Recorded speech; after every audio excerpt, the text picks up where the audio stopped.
Olá, seja bem-vindo ao terceiro episódio do IEPcast.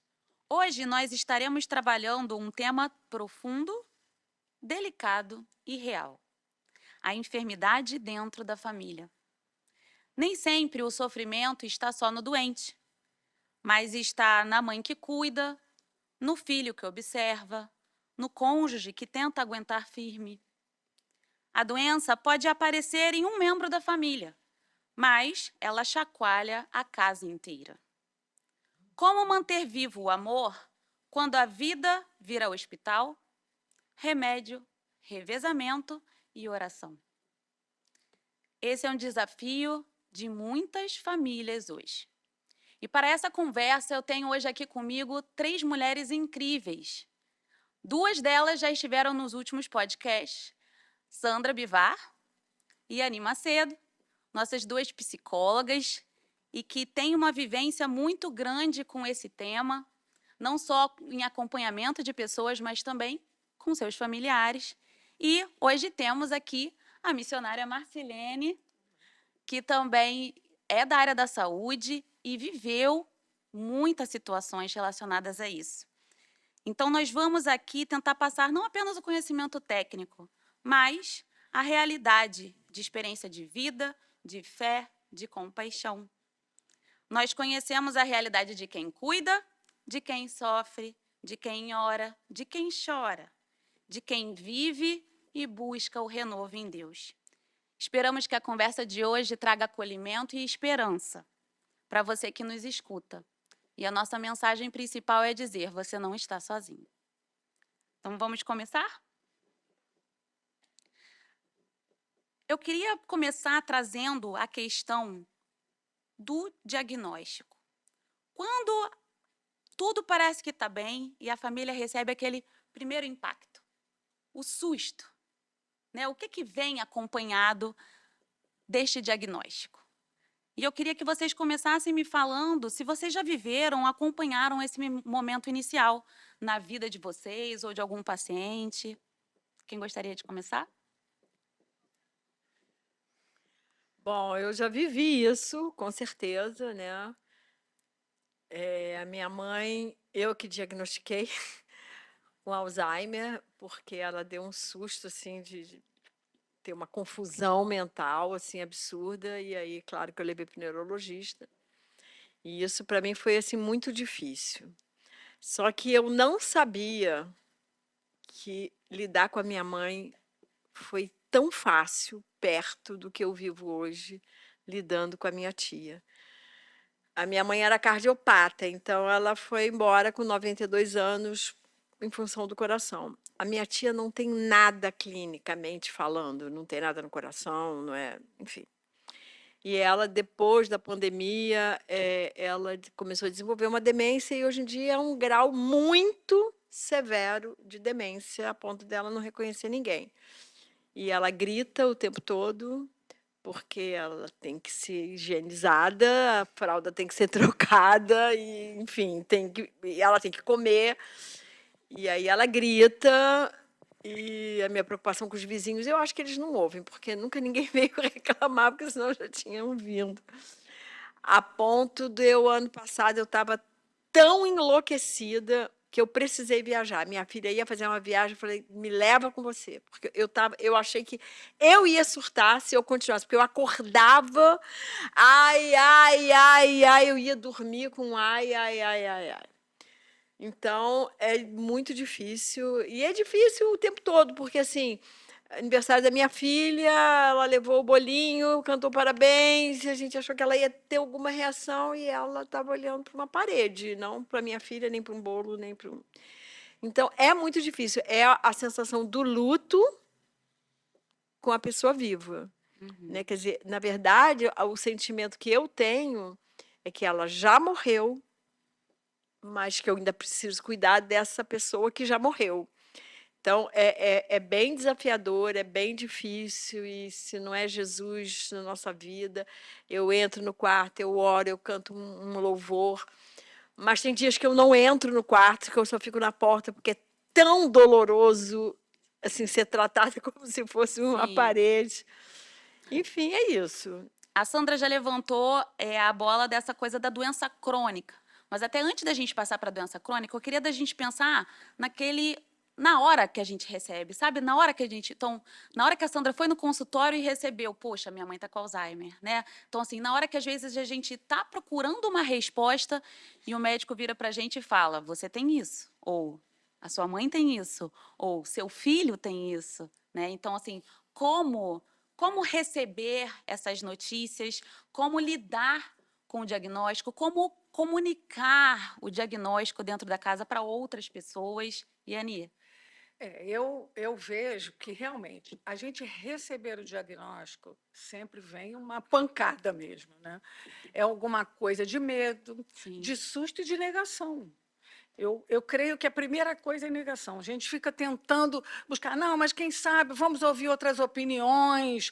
E, às uhum, vezes, eu acho que, dependendo até do diagnóstico, o familiar ele fica mais assustado do que o próprio sim, paciente, né? verdade. Às vezes o paciente, porque eu não estou falando só do Alzheimer, eu também vivi esse caso de Alzheimer com a minha tia igualmente, mas assim, às vezes o paciente ouve até ou um câncer ou alguma coisa, mas a família fica, não, e vamos procurar outras opiniões e vamos ver outros médicos. Agora mesmo eu estou vivendo uma coisa com meu neto, que é uma coisa que eu imagino que não seja nada, mas a primeira reação é de negação, é cansaço, o jovem está sempre cansado. E até que uma amiga minha, que os filhos tiveram problemas, ela disse, eu fiz isso. Aí aquilo me deu um alerta, falei, será que eu estou numa negação? E a gente tem essa reação, não tem dúvida, de que a gente não quer acreditar, né? Quanto mais sério, mais a dificuldade de você querer encarar, né? Depois, Sim, com o tempo, isso vai mudando, porque você vai se habituando, né? Não que as coisas fiquem melhores, né? Eu vivi essa experiência da Sandra com a minha tia, também com Alzheimer, eu cuidei dela 10 anos, eu precisei levar ela para minha casa, que ela morava sozinha. E com ela, eu já senti, apesar dela, no final, ela já está assim, sem reação, mas eu conseguia ver pelo olhar dela. Às vezes eu chegava em casa, ela estava com a acompanhante, eu olhava e dizia, ela não está bem. E chamava o médico que ela não estava bem. E eu percebia também que, mesmo que ela não interagisse, porque uma vez eu cheguei a colocá-la numa casa de repouso, e quando eu cheguei lá, que eu olhei para ela, o olhinho dela era como dissesse assim, me tira daqui. Foi uma coisa assim tão impressionante do uhum, sentimento e da emoção, porque uma coisa que eu percebia é que, apesar dela estar assim, ela não perdia a emoção, o sentimento. Ela tinha muitas amigas, às vezes eu chamava para irem fazer um chazinho lá, para ver. Ela ficava, eu percebia assim, ela não sabia quem eram, mas ela sabia que ela tinha alguma ligação com aquelas pessoas. Eu não sei explicar, né? Mas eu percebia uma coisa assim. E eu acho que a gente vai se acostumando, né, também com a pessoa, com a enfermidade. É uma coisa muito dolorosa, sim, mas, ao mesmo tempo, eu acho que Deus mesmo, né, que nos dá força. Tem uma coisa Fortaleza. sobrenatural, né? com certeza. E eu até vou trazer uma coisa para a gente pensar, porque quando a gente pensa nessa coisa da negação, tem uma coisa que nós, como quem conhece a palavra, quem acredita no Deus que pode curar, né? Então, às vezes, tem uma linha muito tênue entre a negação e a fé. E às vezes a gente acha que a negação é a fé, mas na verdade não é.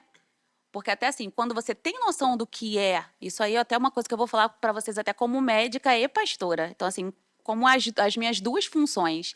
Quando você sabe com qual a doença que você está lidando, com quais problemas, com quais desafios aquele tratamento te impõe, aquele diagnóstico, aquele prognóstico, ou seja, o que vai acontecer daqui para frente, você inclusive você sabe o que orar, o que clamar, o que pedir, né? Então, a gente precisa tomar esse cuidado. Vocês concordam comigo que existe uma Aham, linha muito tênue? sim, Eu com tive uma outra certeza. experiência, né, com meu filho. Ele sofreu um acidente Aham. e de prancha que bateu na cabeça e tal, e ele, na hora, foi ao médico, não tinha nada, ninguém achou que ele tivesse nada, foi para casa, e depois ele começou com um comportamento muito estranho, e quando ele voltou para o hospital, ele tinha tido uma secção da cara, ele estava com um trombo, tinha tido uma secção da cara, estava com um trombo. Eu me lembro que, quando os médicos vieram falar conosco do diagnóstico, eu estava até com umas amigas, elas disseram que olharam para mim assim, que o meu sangue tinha descido. Saído. Entendeu? Elas olharam e falaram, Iania, porque o primeiro impacto, tipo assim, olha, não tem como, nós vamos ver o que vai fazer, uma coisa perigosa, pode ir para o cérebro. E a primeira reação sua é, né? Mas eu, eu estava até recém-convertida, mas o que eu fiz? Eu acionei, né? Todo mundo, oração, oração. E foi uma coisa tão sobrenatural. Ele foi para o CTI e tudo para verem se podiam, como é que eles iriam fazer. E eu me lembro que eu fiquei lá até com o meu ex-marido e nós dormimos no quarto do hospital, que nem podia ficar. E aquilo foi uma coisa sobrenatural. Como é que alguém, numa situação dessa, consegue dormir? Eu acordei no dia seguinte e falei, o que é isso? E depois os médicos vieram mostrando os exames dele e dizendo que ele havia mostrado para os alunos dele e que os alunos disseram, bom, um paciente com isso tudo está morto. E ele disse, é inexplicável. Eu falei, para mim não é inexplicável. Aí entra essa coisa da fé, né, e da negação. O primeiro momento, você fala, e aí? Né? De repente, agora. É lógico que tem casos e casos, né? Claro. Mas foi uma coisa assim, ele fizeram um tratamento empírico com ele e funcionou. Sim. Né? Propósito mas Deus aí, tinha. essa coisa da fé, diante de um baque, assim, de uma notícia, é porque há pessoas, e eu não faço parte dessas pessoas, eu adoraria fazer, porque eu acho que protege mais a saúde mental da gente, que assim, não, Deus vai resolver, Deus vai resolver. E aí eu penso assim, Deus pode resolver, lógico, ele tem poder para isso, eu creio de todo o meu coração que Deus tem poder para curar qualquer coisa, para ressuscitar mortos, Sim. mas ele é soberano e ele faz se ele quiser. É. Então, eu sempre fico assim, todo mundo, não, mas Deus, sim, mas e se ele... Mas claro que ele vai querer. A gente Porque tem que ter esse crente não cuidado, morre, né? crente não tem câncer e morre de câncer, crente não... Entendeu? Então, eu vejo nos exemplos, porque muitas pessoas até perdem a fé porque acham Sim. vai Que curar, vai ter se uma não curar, resposta, então, a resposta que eu quero. Que eu quero. Deus vai dar a melhor resposta. E o E desafio... a melhor a gente não sabe se é aquela pessoa morrer. Exatamente. O desafio é a gente entender qual é a melhor, né? Nem É a sempre a melhor gente resposta. sabe, né? Já que a Sandra levantou essa coisa do câncer, eu vou até puxar um pouquinho para o câncer, que eu tenho uma experiência, e a missionária Marcelene também. Que você falasse da sua experiência, porque a sua experiência não foi só sua. Sim, sim. Foi de todos nós. Exatamente. Então, a gente vai passar para isso, e até puxando esse gancho para mim, a Yane muito bem falou que, quando ela teve o problema com o filho dela, ela já acionou o grupo de oração. Então, lá em Tiago 5, o que a gente lê? Se está alguém aflito, ore. Se está alguém alegre, cante louvores. Se está alguém doente, chame os presbíteros da igreja. E estes farão oração, ungirão com óleo e clamarão o nome do Senhor. Então, assim, não importa o tamanho do desafio, a oração, ela tem que um estar lugar presente. que a gente não pode trocar. Né? É o que vai ajudar a gente no sustento, muitas vezes. Vai nos dar a paz que excede o entendimento. Isso, que vai nos dar essa paz. E a minha experiência é justamente com essa paz.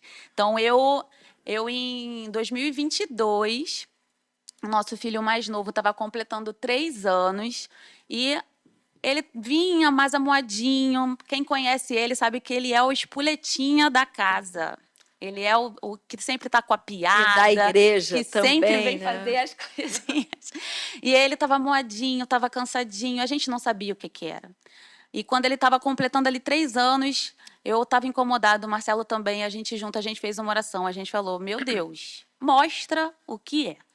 E naquela noite, que era a véspera da festa dele de aniversário, a gente foi para o hospital.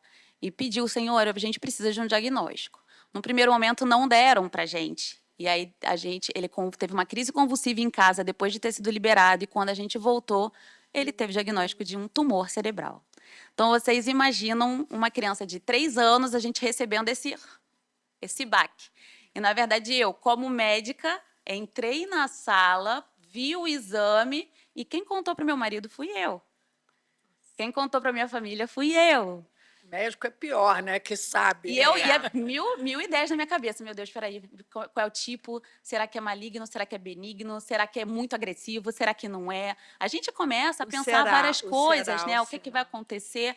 Mas a minha mente não foi tão longe assim, impressionantemente. Assim, no primeiro momento você até dá uma passeada, mas a gente foi coberto de amor, a gente foi coberto de oração, não só pela nossa família, mas pela nossa igreja, pelos amigos do corpo de Cristo, assim, igrejas de todas as partes do mundo estavam orando por nós. Foi uma coisa de fato sobrenatural. O dinheiro que a gente precisava para pagar o cirurgião específico, várias pessoas se mobilizaram e apareceu na nossa conta de um dia para o outro. Então, a gente foi vendo o sobrenatural de Deus. E eu e o Marcelo verdadeiramente experimentamos a paz que excede todo eu ia falar entendimento. isso, Débora, que eu já experimentei a paz que excede todo entendimento, mas eu só compreendi verdadeiramente esse versículo, que a paz excede todo entendimento, no dia da cirurgia do Isaac, que eu fui ao hospital para levar um denguinho para Débora, um docinho que a minha filha mandou lá da Barra, mandou para minha casa e eu fui. E ela falou, mãe, mas você vai chegar no hospital, vai desabar, chorar? Eu falei, bom, eu já estou chorando há 4 dias. Mas se eles chorarem, eu vou chorar com eles. Chorem com quem chora. Chora com quem chora. Mas se eles estiverem bem, se eles estiverem assim, calmos, eu não vou sair chorando. Né? Eu não vou fazê-los chorar. E aí eu cheguei no hospital, né, liguei para a Débora para ela vir pegar ali embaixo. E ela me abraçou, o Marcelo me abraçou. E eu olhei para a cara deles. Na mesma hora veio isso assim, essa é a paz que excede todo entendimento. Uma cirurgia de 12 horas, quer dizer, naquele momento tinha 2 horas, 3 horas, enfim. E eu falei, como é isso? Como que eu vejo a Débora com esse semblante? Como que eu vejo o Marcelo com esse semblante? Não era um semblante... Era um semblante de paz que excede todo entendimento. Eu via paz neles. Eu sabia que, óbvio, principalmente como ela disse como médica, devia passar coisas na cabeça. Não dava nem para negar muito, né? não Porque dava estava nem ali, né? E até uma cirurgia na cabeça, quais são as sequelas que terão? Não, então, na verdade, ele passou por uma primeira cirurgia. 4 dias depois ele passou pela segunda. E a primeira cirurgia, ele saiu tão bem da primeira que a gente pensou, pronto. A primeira foi para colocar a válvula. Isso. Aí a gente pensou, pronto, vai ser tranquilo. E muitas vezes a gente faz isso, né? A gente se baseia numa experiência anterior para pensar assim, vai ser tranquilo. E mal sabia a gente que, na verdade, viriam 30 dias na sequência, assim, pauleira. E aí, o Isaac, depois dessa cirurgia, ele parou de falar, ele não conseguia se comunicar. Eu lembro que esse dia foi muito angustiante para mim, porque eu estava com ele, ele não conseguia falar. Uma criança de 3 anos que não consegue falar, faz o quê? Chora. Então, ele passou 24 horas chorando, e nem o meu toque acalmava ele. Imagina para uma mãe. O seu toque não acalmar seu filho, aquele dia foi foi o dia ápice para mim, assim, que foi angustiante. Foi depois da cirurgia. Depois da segunda cirurgia, da cirurgia que removeu o tumor. Que removeu tudo. E fomos enfrentando, e ali Deus deu uma estratégia para a gente, deu colocar os motivos de oração por semana, né? Então eu mandava para os grupos todos, grupos de oração, vamos orar por isso, isso, isso. E a gente foi vencendo, cada batalha ali em oração, a gente foi colocando, e foi de fato algo sobrenatural, né? E em alguns momentos houve incerteza? Houve, mas havia uma certeza. A gente sabia que quem tinha dado Isaac para a gente era Deus. A gente sabia que Deus tinha algum propósito nisso tudo. Seja qual fosse o desfecho, se ele fosse ficar com alguma sequela ou não, a gente sabia que Deus ia dar para a gente também a estrutura para aguentar aquilo. Era isso que a gente tinha certeza. E ele foi dando para a gente versículos que conversavam com isso, né? Fui eu que escolhi o nome, fui eu que te chamei, fui eu que...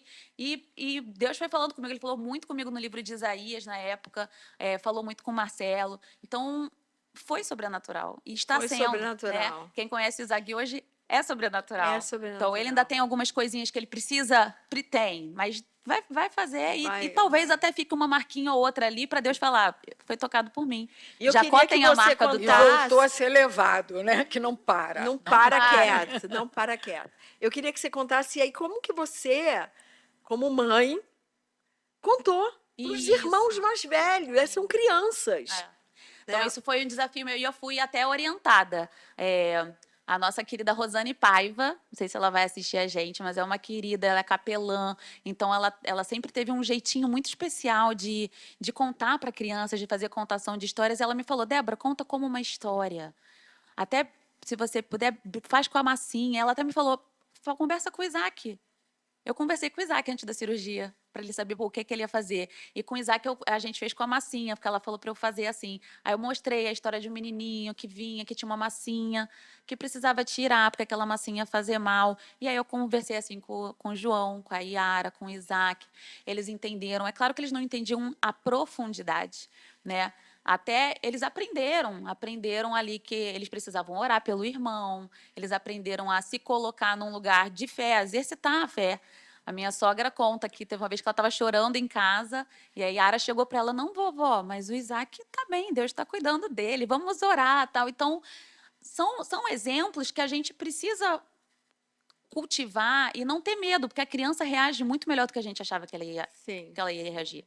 Eles entendem e eles percebem a mudança da dinâmica dentro da casa. Isso foi uma coisa que eu tive que tomar cuidado.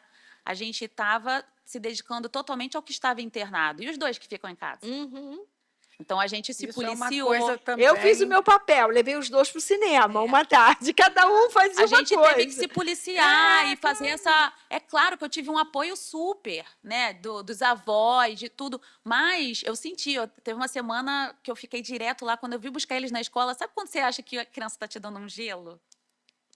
Aí você sente culpa. Aí eu falei, ai, Marcelo, não, a gente precisa tomar cuidado pra gente fazer essa. E Então, tem uma quando eu coisa, tava às com eles, vezes, eu tava com eles. Quando eu tava com o Isaac, eu tava com o Isaac. Tinha que estar de tudo, né? Com tudo. Intensivo ali. tem que ter muito cuidado, né, nessas situações, aí vale para quem também estiver escutando, porque às vezes isso pode ocasionar uma somatização, Sim. porque a criança acha que Verdade. o que está doente tem muita atenção e Aí ele começa vai criar uma a doença. criar, né, algumas coisas muito para ter importante. atenção. Muito importante. Muito que você importante.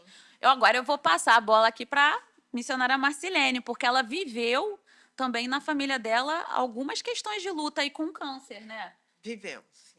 Então, nós temos história de câncer na família. A minha avó, mãe da minha mãe, faleceu de câncer na década de 2001 ou 2002. A minha mãe, em 2021, também partiu com câncer, só que dela foi um câncer praticamente generalizado. Ela teve inicialmente no útero. Ela teve essas fases todas de negação, de tudo, e ela teve um outro olhar com o câncer, até porque ela já estava numa idade mais avançada. Então, ela já encarou e estava muito próximo logo, ela estava vivendo o luto do meu pai, e a gente estava entrando na pandemia, que foi quando o câncer dela florou. Ela já tinha operado e esse aí, no espaço de um ano, voltou de uma forma mais agressiva.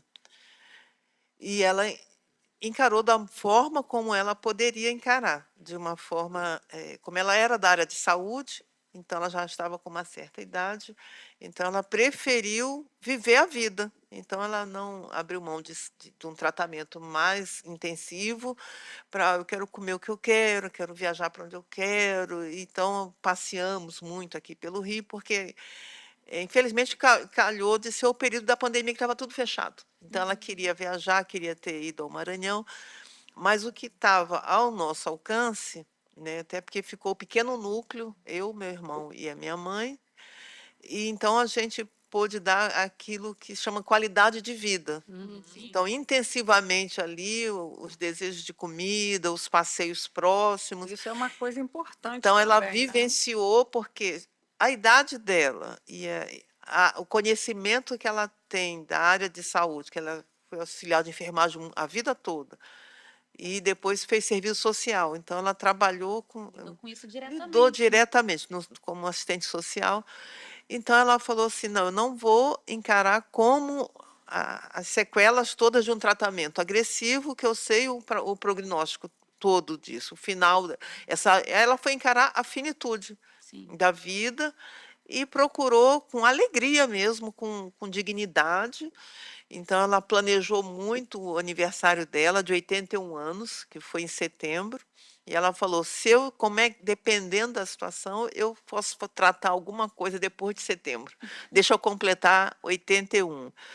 E interessante que assim que começou a abrir as lojas, ela saía para comprar roupa, ela ia nos shoppings, ela ia nos restaurantes que ela queria, passeava no modo como ela queria. Então, ela vivenciou aquilo a qualidade de vida que ela poderia se dar, uma dignidade na finitude. E acho que, de certa forma, ela também criou memórias E criou dela bem, bem, né, exatamente.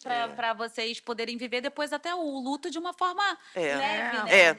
Isso aí Isso é muito cooperou. importante, Cooperou né, porque realmente. foi o desejo dela, somou com a idade, e ela já tinha vivenciado o tratamento doloroso da mãe dela, na idade já avançada.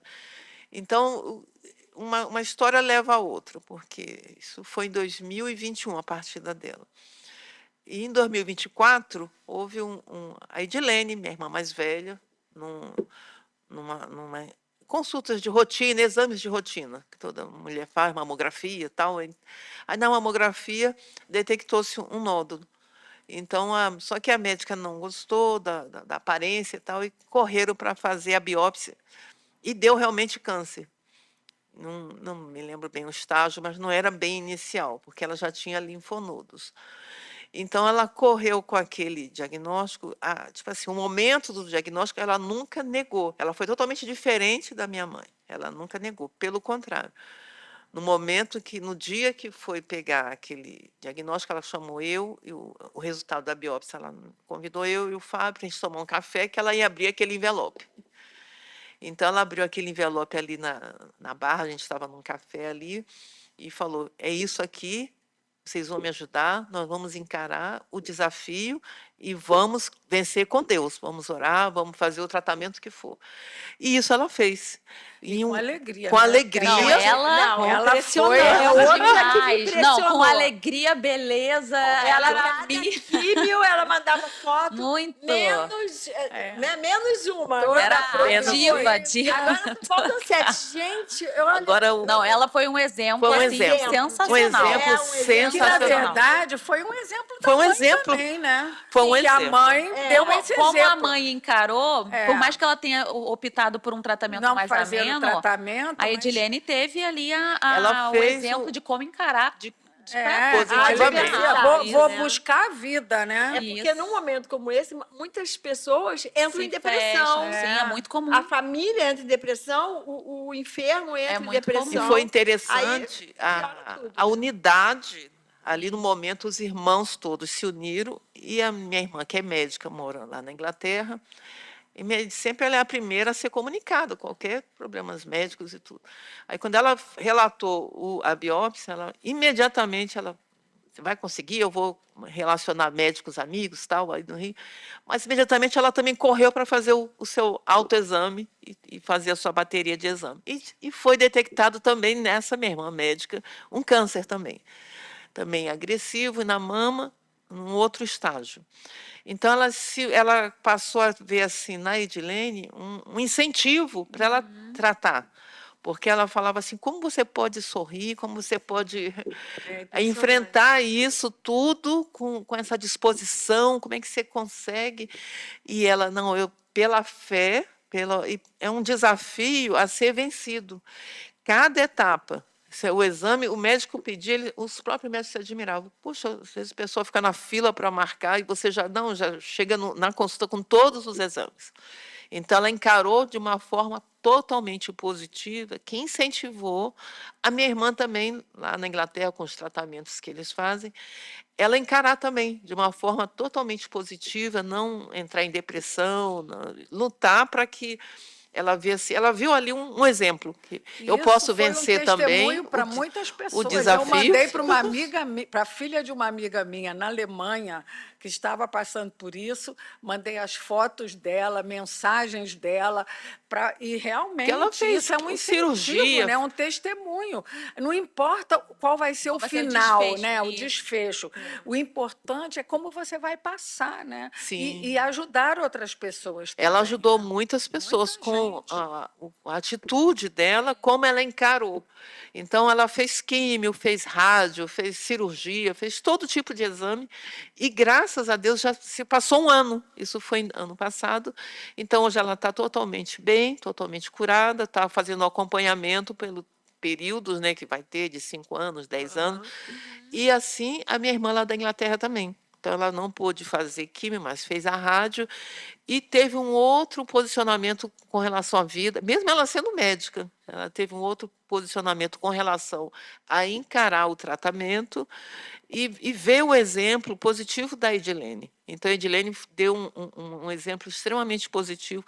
Nós, como família, também podemos nos unir para dar um apoio em todas as áreas necessárias, logística e tudo, e foi assim um desafio e que, como irmãos, tem um versículo que fala: quão bom e agradável viver unidos irmãos. Ali o Senhor ordena a bênção e a vida para sempre.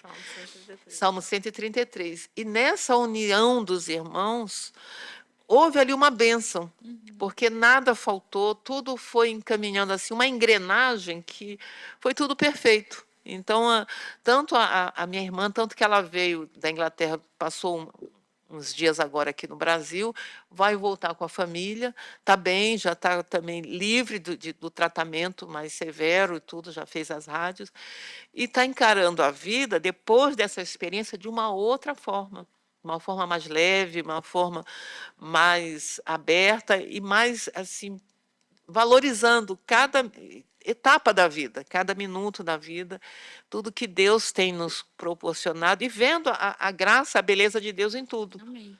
Amém. Tem E uma até- coisa importante aqui para pontuar, quando ela disse a união da família. Isso. Isso é fundamental, porque tem famílias que, diante de uma doença, Se acontece o oposto, desestrutura. se desestrutura, É verdade. não se falam, brigam. Então, Tentam é muito achar um importante. culpado o para aquilo estar culpado. acontecendo, né? Exatamente. É muito difícil. Então, não houve, isso aí favoreceu muito, porque Com certeza. parece que passou rápido. Sim. Então, a gente fala assim, Edilene já operou, já fez isso, já fez aquilo. E ela voltou ao remo, voltou aos esportes dela, voltou à yoga, tá com a vida normal, vida que segue, e o exemplo fica. Né? O claro. incentivo, a minha irmã também lá já está com as atividades normais dela, cuidando da E filhinha. até ela estando longe, né? Porque ela está na Inglaterra, mesmo ela estando longe, essa união ultrapassou Ultrapassou É. as fronteiras. Ultrapassou as Fronteiras continentes, continentais. E Ultrapassou. chegou lá, não só como testemunho, mas como apoio, vocês mesmo longe dando apoio, porque às vezes a gente acha que tem que estar do lado. Hoje em dia, a gente volta aí até nos podcasts anteriores, a gente tem que usar a tecnologia ao nosso favor. Então, hoje em dia, tem tantos jeitos de você estar presente, mesmo que você não esteja totalmente do lado, né? E às vezes a pessoa está do lado e não está tão perto assim. Então, a gente precisa de fato se unir num momento como esse, né? E é difícil, porque às vezes você está vendo uma pessoa dentro de casa, como a Sandra aqui deu o exemplo da tia e tudo, que você já não reconhece mais, que não te reconhece, né? Mas você sabe, a sua memória, você sabe o que aquela pessoa representou para você, né, ao longo da vida e ainda representa, porque ela está ali, né? Então, eu queria passar para esse desafio. Quando a doença se torna uma coisa crônica, quando a pessoa já não parece ser ela mesma, né? Ela não lembra nem mais de mim. É um desafio, né? Cuidar. É um desafio você muitas vezes ter que colocar uma pessoa dentro de casa diferente para ajudar. É um desafio quando você não tem isso que a Marcelene falou agora, de você estar ali com outras pessoas para revezar e de repente tem só uma pessoa que carrega todo o Isso daí fardo é uma coisa nas importante. costas. A Sandra também acho que vive isso, eu vivi isso. Eu tinha irmãos, a minha tia, a mesma coisa que ela foi para mim, ela foi para o resto da família. E eu ficava sozinha, às vezes, pedindo ajuda e não tinha, até que um dia eu falei comigo mesmo, é sua missão, então cumpra. É exatamente isso. Às vezes as minhas filhas cobram de mim que eu cobre do meu irmão. Eu falei, não vou cobrar nada de ninguém, cada um dá o que tem para dar. Sim. A minha tia, na minha vida, semeou, né? A Bíblia fala que aquilo que você semear é o que você vai colher. Ela semeou cuidado e amor em relação a mim e em relação às minhas filhas. Eu dizia sempre que eu tinha 2 mães. Então, ela está colhendo cuidado e amor. É pesado? Claro que é pesado. Não é leve, não. É muito pesado. Mas ela está colhendo cuidado e amor. Então, eu não quero cobrar de ninguém, porque é isso que você falou. A missão é minha. Eu trouxe para mim. Mas é pesado. É pesado. Mas é pesado porque a gente adoece, entre aspas, né? Porque é uma exaustão, né? Você conviver ali, você vê, é isso mesmo, você olhar aquela pessoa que não existe mais e só que você se casca, sente impotente, né? Porque você Claro. não tem o que fazer, Impotente. né? Mas aí a gente vai para a Bíblia, né? Aquietai-vos e saber sabei que eu sou Deus, né? Então a gente vai para vinde a mim todos que estáis cansados e sobrecarregados que eu vos aliviarei. Eu vou para a Bíblia.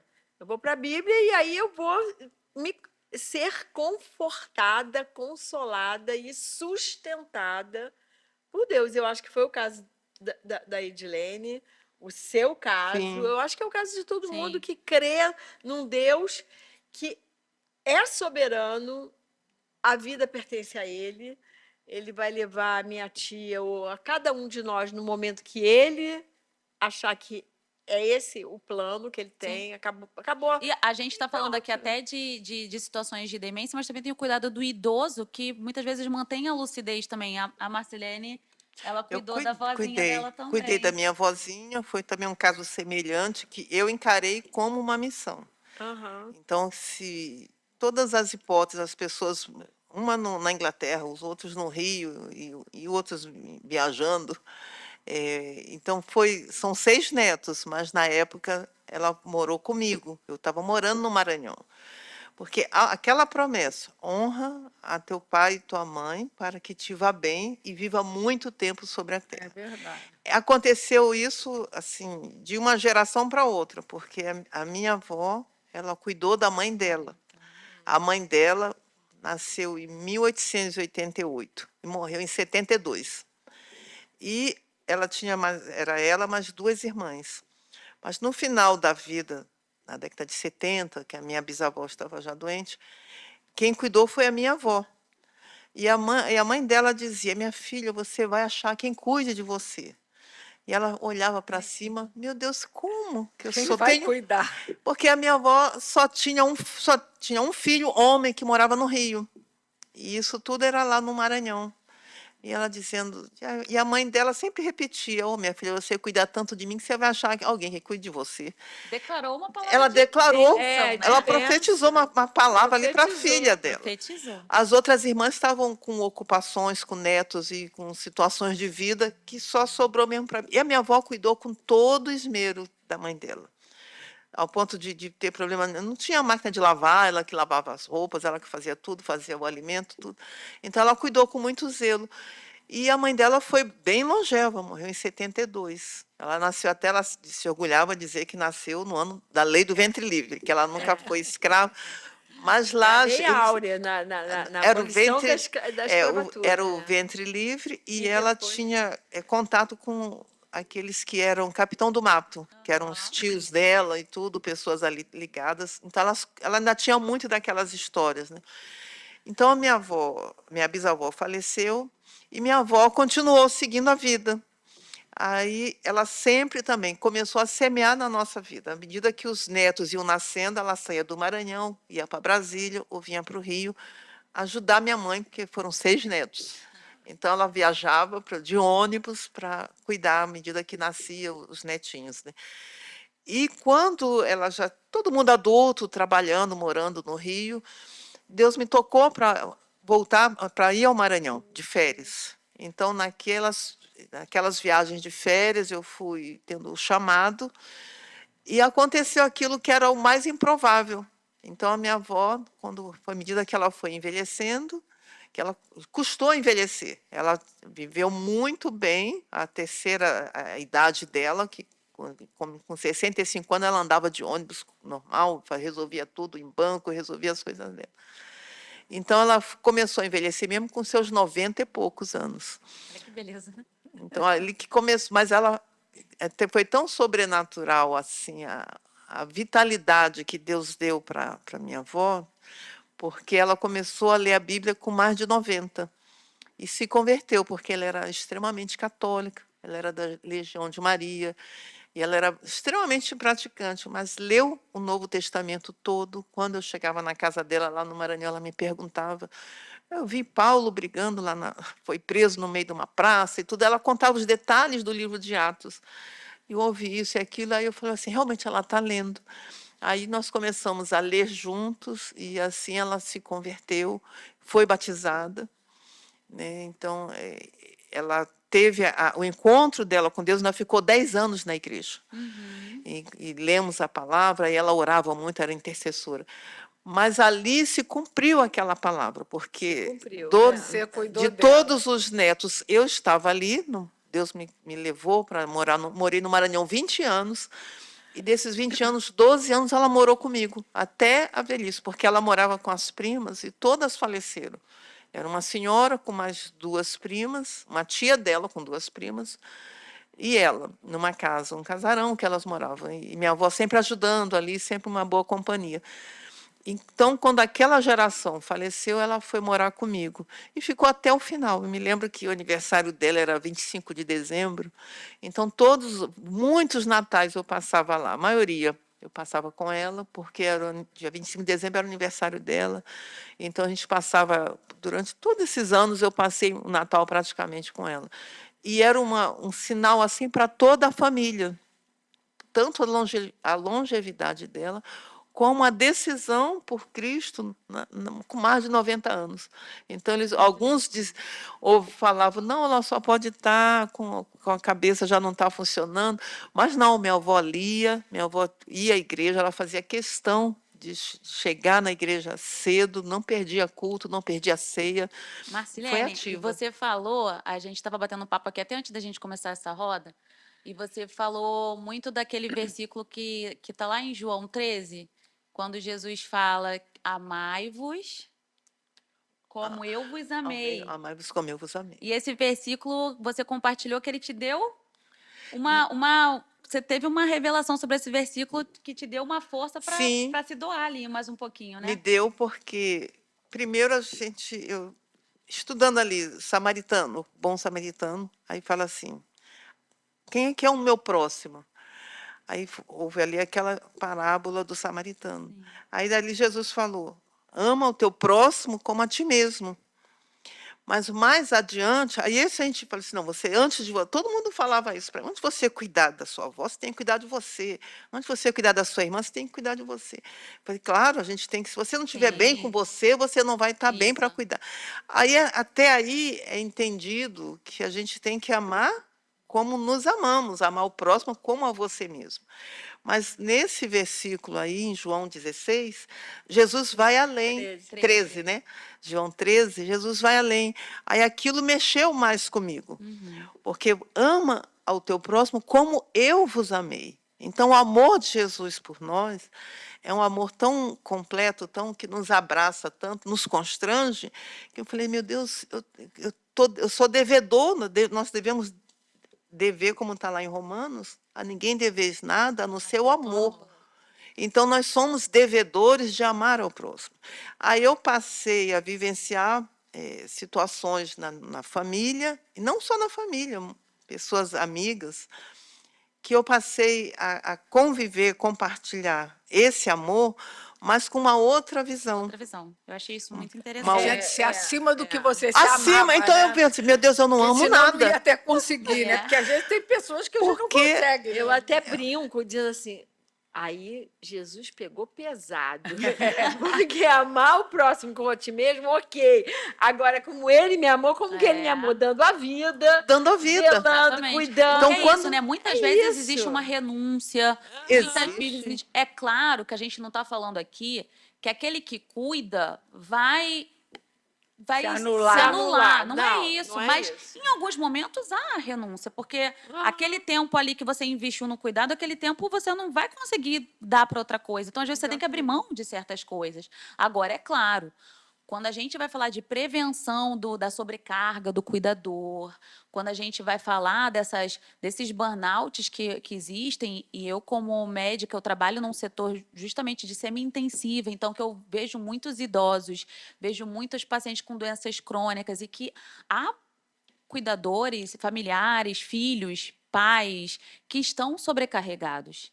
Há, porque é cansativo, né? Como a gente falou aqui o tempo inteiro, é cansativo. Então, às vezes, a gente precisa ter, assim, um momentinho para gente, e a gente precisa buscar em Deus, como os versículos aqui que a Sandra e a Anne citaram, porque Deus, ele dá para gente esse alívio.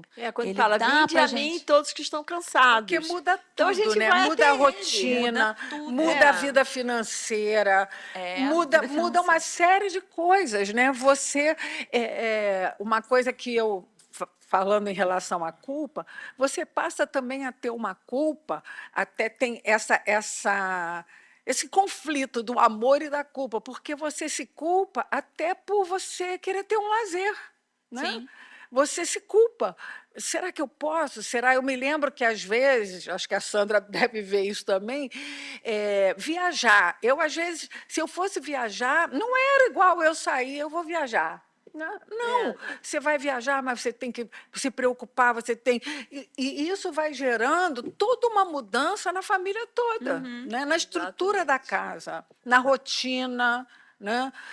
Nos gastos, até uma pessoa internada, você estava falando, o gasto da locomoção, Sim. né? Do estacionamento. Do estacionamento. tudo muda. E tem mais, se essa pessoa enferma também é uma pessoa que ela é uma coluna na família, né? Não só financeira, mas eu digo Às assim, vezes é a coluna uma emocional. coluna emocional, aquela que agrega. Estou Sim, vivendo sim. isso hoje aí, vendo com a minha amiga, que é uma pessoa que agregava os filhos, os netos, e aí fica todo mundo meio sem chão. Sem chão, verdade. Sem chão, né?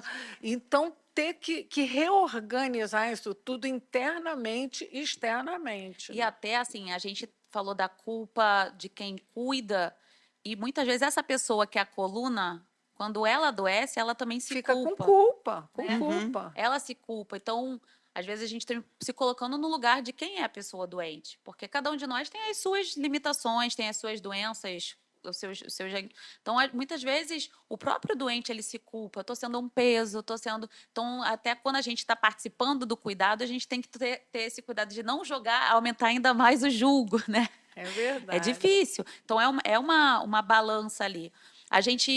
Eu vou pedir para vocês para a gente tentar só dar uma outra pincelada, porque a gente falou muito de doença física. E para a gente não deixar de falar, existem também as doenças emocionais. Existem também os vícios, que são problemas que as famílias também têm que aprender a lidar. Hoje tem duas coisas, né, dessas doenças emocionais, psiquiátricas, que afetam a família e que adoecem a família, que é a Adoece a dependência família. química e os transtornos alimentares, que levam à morte, todas duas, né? A gente pensa, o transtorno alimentar é só uma coisa de você estar com uma imagem distorcida de você. Não, é muito mais grave do que isso, né? Então, E as depressões e as crises de pânico, que a cada dia aumentam frequentes. mais, né? E que é difícil lidar demais com uma pessoa em depressão, porque a gente vê por aí pessoas que se matam, e aí, quando tem um ente, né, que você ama em depressão, você fica com o olho bem aberto. E eu sei que é um tema super rico, a gente não vai se aprofundar nesse tema hoje, que depois a gente, mais para frente, vai ter um podcast especial para essas questões, mas como lidar, né? Porque a gente precisa aprender a lidar, sem julgar, sem bater no ombro e falar assim, reage, porque não é assim que a pessoa vai sair dali, né? Então, eu queria que vocês, como psicólogas, dessem alguma dica prática. Como é que eu posso lidar com uma pessoa que está num sofrimento assim? Né? Quem eu devo procurar? Como é que eu devo agir? Até que Então, ponto respeitar o limite? Até que ponto isso é deixar de lado, sabe? Então, eu penso muito nisso, porque eu acho que a igreja, não estou falando da nossa, Sim, estou sim. falando da igreja como um todo, peca muito, porque quando aparece uma pessoa com câncer, com, sei lá, algum problema no osso, ou qualquer outra enfermidade física, ninguém tem dúvida. Leva para o médico, leva para o especialista, para o oncologista, para o ortopedista, para o unista qualquer. Mas quando a pessoa tem problemas emocionais, enfermidades emocionais, como essas que a gente falou, depressão, crise de pânico, ansiedade, transtorno alimentar e por aí vai, não, a gente tem que orar, a gente tem que ter fé. Aí uns dizem que é demônio, outros dizem que a pessoa não tem fé e tá com preguiça de orar. Então, como se um psicólogo, um psicoterapeuta, um psiquiatra fosse uma classe diferente de todo o restante das pessoas, dos médicos, da pessoa de saúde. Entendeu? É uma enfermidade como outra qualquer. A depressão é uma enfermidade. Crise de pânico é enfermidade. Isso é importante. É uma doença, é um problema de saúde. É uma doença que tem que procurar o profissional correto. Não adianta negar, não adianta dizer que é falta de fé. Não é falta de fé. Então, eu ouço cada barbaridade, assim, que assim, me dá uma certa preguiça, mas eu sei que eu não tenho que ter preguiça, eu tenho que ter compaixão também com as pessoas que ignoram que há um tratamento, que assim como Deus capacita o médico para lidar com todas as enfermidades do corpo, ele também capacita os psicólogos, os psiquiatras para lidarem com as questões da alma, enfermidades. E aí a gente pode fazer o mesmo paralelo que a gente fez antes com a doença física, que não importa o diagnóstico. Então, assim, às vezes parece muito impossível, poxa, parece muito impossível aquela pessoa conseguir sair daquele poço de depressão, parece muito impossível aquela pessoa sair daquele transtorno alimentar, parece muito impossível aquela pessoa largar aquele vício, né? Assim como às vezes parece muito impossível alguém vencer um câncer e, enfim. Exatamente. E então, sempre com altos e baixos. Isso. Então é importante a gente lembrar que o tratamento, é claro que a gente vai ter o espiritual junto, sempre. Sempre. Então, só que a gente precisa lembrar que a fé não anula o tratamento. Então, assim, a fé não substitui a terapia. Assim como também só ir na terapia, você não vai deixar de orar por causa disso. Então, é o equilíbrio, E eu acho que é né? onde tem mais a negação, né? Quando chega nessa coisa do psiquiátrico, E as questões... e É muito comum. essa coisa da depressão é onde há a maior negação. Não, na verdade... E essas enfermidades emocionais adoece a família toda. Sim, adoece a família toda. E existe uma isso. resistência de levar a um psiquiatra e tomar medicação. Eu costumo falar, né? Às vezes tenho pacientes com ansiedade e tudo.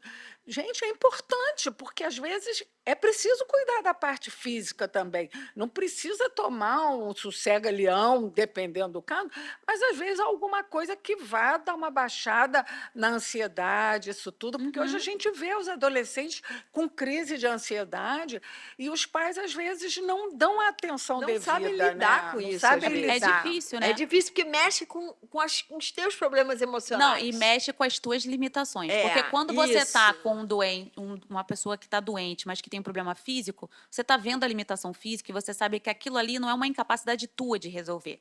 Mas quando você vê uma pessoa que está ou chorando demais na tua frente, ou que não consegue se comunicar com você, ou que está numa pilha de nervos tão grande que não consegue sair daquele looping, você não conseguir tirar a pessoa desse lugar, Não. às vezes parece uma limitação sua, né? Parece. E pai e mãe. é o Aí que a pai e Sandra mãe tem uma pessoa, tem um filho em depressão profunda. Mexe com a culpa. O que eu fiz de errado? O que eu não dei? E não é tão simples assim, porque tem toda uma história química. Tá? Mas assim, não, eu dei amor. Não, peraí, Deus, me ajuda. O que eu Você errei? teve tudo. Você fica Sim. enfermo também. Agora, vamos pensar numa coisa prática, que é uma coisa que eu já vivi até assim com amigos meus passando por uma situação assim. Às vezes, porque eu sou médica, mas eu sou médica clínica. Então, eu não tenho a expertise do psiquiatra. né? Então, e nem da psicologia, não tenho. Eu tenho a expertise, talvez, de um aconselhamento pastoral, coisas que eu já tenha vivido, assim. Então, louvor.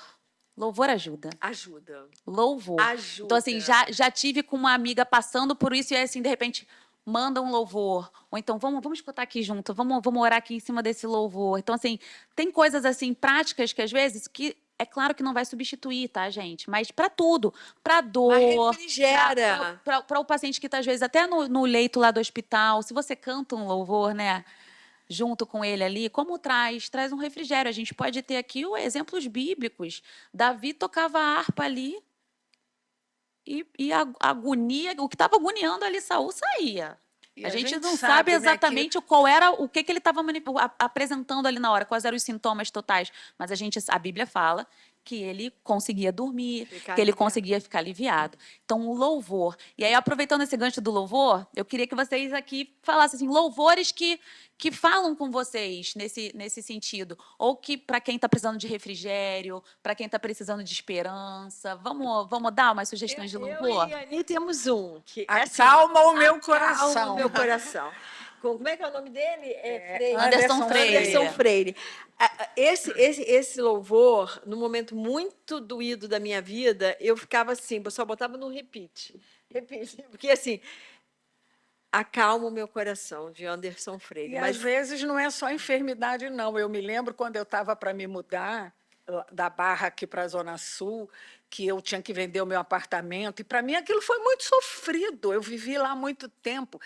E era uma coisa de ansiedade, eu botava, e aquilo chorava, e me dava uma paz, né? Acalma o meu coração, porque Acalma o tem meu momentos que só Deus para acalmar Sim, o nosso sim. coração. Né? Então, agora, tem outros. Tem dois do Diante do Trono. Um é Deus de amor, que começa dizendo tantas Tantas lutas, lutas, tantas tantas dores, num deserto pareço estar. Né? Aí E depois aí a gente fala, traz a esperança, aquilo que dá, né? traz a memória que dá Memória esperança. que dá esperança. Esse versículo também é muito bom. É muito bom trazer a memória que pode nos dar esperança. Lamentações. Lá em Lamentações 3. e essa do Anderson Freire, ele fala, só te adorando, né? Só te Todo adorando mais que da me aflição, acalma. só te adorando. Agora não E lembro o todo. terceiro louvor tem essa frase também, que também é do Diante do Trono, que é esperança, que diz assim, quando os sonhos não realizam, quando tudo se frustra, quando tudo parece assim, não se realizar, o que eu tenho para fazer é te adorar. É linda essa música, Esperança do Diante do Trono. É isso. E a Ana Paula Valadão fez essa música, ela conta que quando ela não achava que não podia ter filhos, ela não conseguia ter filho, e aí ela compôs essa música. Essa música também aquece muito o nosso coração. Porque, A gente saber que não está só, né? E aí, no final, ela fala, a esperança renasce, sabendo que o Senhor está perto. Não é exatamente assim, mas ela, como os salmistas falam, Sim. né? Às vezes lamentam, e depois, não, mas eu sei que o Senhor está perto. E ela diz isso, a esperança renasce, sabendo que o Senhor perto está. Então, a única certeza que a gente tem que ter em todos os momentos de aflição, seja de doenças físicas, seja de doenças emocionais, é que o Senhor está perto. Se Ele vai curar ou não, é com Ele. Mas Ele está perto em toda a situação, porque é promessa dEle que Amém. estaria conosco todos os dias. E é Ele até que a vai consumação. renovar a nossa força, Isso, é Ele que vai renovar a nossa fortalecer. fé, é Ele que vai dar a paz que excede todo entendimento, é Ele Isso. que vai renovar o amor, porque se a gente só ficar no cansaço, até o amor acaba. Então é Ele que vai fazer. Então a gente já está se encaminhando para o final. Eu sou mais do tipo que pega um louvor assim, mais para cima, sabe? Aquele levanta um aleluia, era uma que eu cantava muito na época do Isaac. Porque assim, eu vou cantar mais alto do que tudo. Na tempestade eu vou cantar, entendeu? O meu louvor vai superar tudo. Então é essa isso. música é E boa. muitas vezes a gente tem que achar o que é que me dá a esperança. Deus me dá esperança. Então, ó, eu queria só para a gente fechar, eu queria pedir só para vocês arrematarem com mais algum versículo prático de esperança, de fé, de fortalecimento, e a gente vai encerrar com uma oração. Tá, bom, eu já falei de Mateus 11, 28 a 30, mas tem o Salmo 37, 4 e 5, que fala descansa, que é uma coisa dificílima nesse Dificílima. momento, Aham. você descansar no Senhor, mas o versículo está dizendo, descansa no Senhor, né? Confia nele. Quer dizer, eu tô juntando os dois. Mas é isso, É isso. é E aí, descanso. espera no Senhor, descansa. Deleite-te no Senhor, Senhor, que Ele espera nele satisfará e os ele vai te desejos do seu satisfará. coração. Espera no Senhor, confia nele e o mais Ele fará. A gente tem que ter essa certeza, Sim, que Pra o mim, mais Ele Ele fará. fará. isso aí. E é o aquiete, sabendo que Ele é o nosso Deus. O Salmo 46:10, né? Esse para mim é Aquietai-vos e saber que eu sou Deus. aquietai-vos e saber que eu sou Deus. É difícil, isso. Senhor. O Senhor sabe, mas a gente se aquieta, Então mas a é gente difícil vai às se vezes. aquietar, a gente te convida a isso. E a mensagem que a gente quer dizer aqui, nós trocamos um pouquinho das nossas experiências e se a gente consegue, você consegue. Com certeza. Mas a gente nunca consegue sozinho. A gente consegue estando junto, estando até. Se você, às vezes, você fala assim, mas na minha família só tem eu, mas tem a gente. Então, assim, Deus nos deu uma família quando Ele nos coloca numa igreja também. Então, se você não tem igreja, vem conhecer aqui a Igreja Evangélica Pentecostal Cristã, Rua da Passagem 147. 147. Venha Isso conhecer a gente. é uma família mesmo. Agora, Outro dia eu queria estava colocar falando. mais uma coisa, que é o seguinte: se Deus fizer, Ele é Deus, mas se Ele não fizer, Ele continua Essa é a sendo música Deus. também, É hein? uma A música música. também. É Ele muito continua importante sendo isso, Deus. porque às vezes Ele não faz. Nós não Exatamente. conseguimos entender, mas Ele continua sendo Deus. Ele Mas continua essa coisa sendo da família, a nossa família biológica é muito importante, mas a família da fé também. Eu vou fazer uma cirurgia daqui a 2 dias e eu falei para minha filha, eu tenho que levar alguém. Eu falei assim, se você não puder, eu falo com a Luiziana, que é a nossa pastora. Ô mãe, você tem filho? Eu falei, sim, mas se eu não tiver, eu sei que a minha pastora, a minha amiga, minha Tem irmã vai estar lá. Vai estar lá. Então isso é muito bom, né? Entendeu? E Porque se não Deus nos tiver, fez, a pastorinha ali vai estar lá. Deus nos fez um corpo, uma corpo, família, e que é isso para a acolhe, gente que estar abraça. junto. Então isso. a gente precisa de fato aprender a viver e a contar com os outros, né? A Marcelene contou aqui que a irmã dela foi lá, não, vamos abrir junto o envelope. Então assim, isso é muito É legal. É você junto. saber que, poxa, eu tô junto, eu não tô sozinha, eu posso contar. E quando a família encara isso, a família está fazendo aquele muro que a gente conversou. É o muro da proteção em volta da família. Não está se criando barreira, que as barreiras elas vão fazer a destruição dentro da casa. Então a gente está se unindo, se fortalecendo e construindo algo que vai Carregai as cargas uns nos dos ajudar outros. Carregar as a caminhar cargas. junto para a eternidade. né? Até o versículo que fala suportai-vos uns aos outros em amor, e esse suportai-vos é dar suporte uns Isso aí. para os outros verdade. em amor. Isso. E é isso que eu vivo aqui nessa igreja, é isso que nós vivemos nas nossas famílias individuais e nessa família. Então, é um recado IEPC. para você que às vezes se sente só, cobra dos seus filhos ou do seu cônjuge, ou da família, que às vezes não chega junto. Saiba que você tem uma família. Né? Você tem um pai e tem toda uma família. Muitos então, irmãos. muitos irmãos. Então, não fique se lamuriando, procure. E a outra coisa importante da gente só lembrar é que não tem problema chorar. Jesus chorou. Ele chorou ali junto com as suas amigas na morte de Lázaro. Ele chorou. Diante Mas de Jerusalém. ele era uma pessoa que ensinou para a gente de fato isso. Não tem problema chorar. Mas a Bíblia também diz que a alegria vem pela manhã. Então, ele é um Deus que ele pode transformar a nossa tristeza em alegria, ele pode transformar a nossa sobrecarga em leveza. Ele é um Deus que pega a nossa fraqueza e transforma em força. Então, Amém. agora, neste momento, eu quero te convidar a orar conosco. Se você está passando por um momento desses, de alguma forma tem lutado com alguma doença na tua família, essa oração é para você, essa oração é para cada um de nós, porque todas nós temos os nossos desafios hoje. Senhor Deus e Pai, nós aqui entregamos, Senhor, as nossas vidas a Ti, entregamos as vidas de cada um que está nos acompanhando hoje. E nós queremos Te pedir por esta paz que falamos aqui hoje, a paz que excede todo o entendimento. Essa paz nós só encontramos no Teu colo. Essa paz nós só encontramos debaixo das tuas asas, Senhor. Então hoje nós queremos te pedir, Senhor, por uma bênção sobrenatural para cada família que está lidando com dificuldades na saúde. Sejam elas físicas, sejam elas emocionais, sejam elas, Senhor Jesus, ligadas a vícios, sejam elas, Senhor Jesus, de quaisquer natureza. Nós sabemos que Tu és o Senhor, o único e verdadeiro Deus. E Tu és um Pai de amor. Tu nos ensinaste, Senhor, que nós deveríamos amar o nosso próximo. Não apenas como nós mesmos, mas como Tu nos amaste, Senhor. Então nós queremos te pedir, por este amor, ajuda-nos, Senhor Jesus, a ter forças para colocar esse amor em prática. Ajuda-nos a cuidar dos nossos, como Tu mesmo cuidaria, Senhor. Mas renova as nossas forças em Ti, Senhor. Amém. Renova, Senhor Jesus, o ânimo em Ti. Renova a esperança, renova a fé. E, acima de tudo, Senhor Jesus, dá-nos essa certeza que foi falada aqui hoje. A certeza de que a melhor resposta vem de Ti. Mesmo que ela não seja aquela que nós gostaríamos, a melhor resposta vem de Ti. E nós sabemos que Tu nos prepararás para essa resposta, sendo ela da vida ainda aqui, ou que Tu tomes o nosso enfermo para viver contigo, Senhor. Então, ajuda-nos a passar por cada fase das doenças em nossas famílias, sendo nós, Senhor Jesus, instrumentos Teus para abençoar, para sermos exemplos para outros que possam se espelhar em nós. Em nome de Jesus, amém. Amém? Amém. Amém. Foi muito bom estar aqui hoje com vocês e com vocês que puderam nos acompanhar.